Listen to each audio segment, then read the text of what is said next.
বিসমিল্লাহির রহমানির রহিম। আসসালামু আলাইকুম। জনতার রান্নাঘর থেকে সবাইকে জানাচ্ছি শুভেচ্ছা। আশা করি সবাই ভালো আছেন।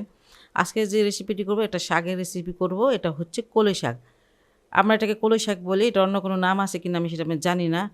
এই শাকটা একটু ঘাসের মতন হয়, লম্বা লম্বা, মানে শুধু আগাটা নিতে হয়, নিয়ে এইভাবে কুচি কুচি কেটে নিতে হয়। আমি এখানে কুচি কুচি করে কেটে শাকটা নিয়ে নিয়েছি। ধুয়ে অবশ্য কুচি কুচি করতে হয়।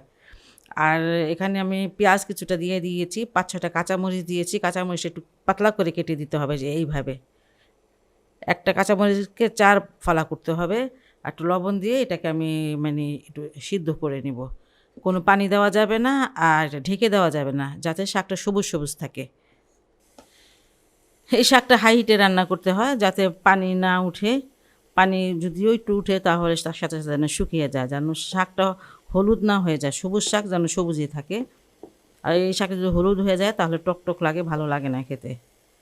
দেখেন মাত্র কয়েক মিনিট আপনি একটুখানি এইভাবে করে নেবেন, নাড়তে থাকবেন। এই যে ফ্রাই প্যানটা দেখে বুঝতে পারতেছেন যে তেমন কোনো পানি নাই।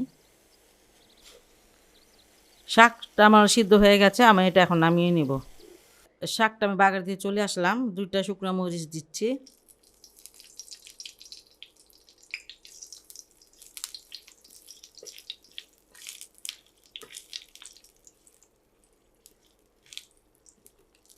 আর এখানে আদা দিচ্ছি 1 চামচ হবে। আর আদাটা কুচি করে দিতে হবে, এটাতে কিন্তু রসুন দিব না।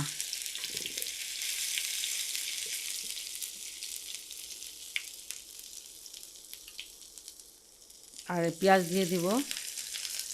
পেঁয়াজটা একটু বেশি লাগে। আমি এখানে প্রায় 3-4টা পেঁয়াজ নিয়েছিলাম, তখন দিয়েছি কিছুটা, আর এখন দিলাম কিছুটা। দেশি পেঁয়াজ তো ছোট ছোট হয়, এটাতে আদার ঘ্রাণটা খুবই সুন্দর আসে।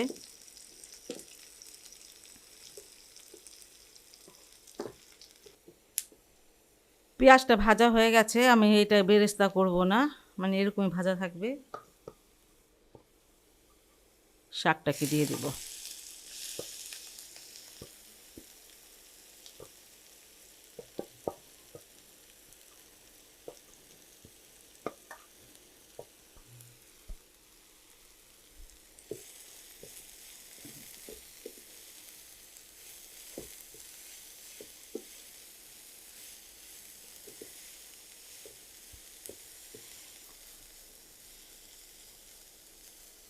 লবণটা কম হয়েছে, একটু লবণ দিয়ে দিচ্ছি।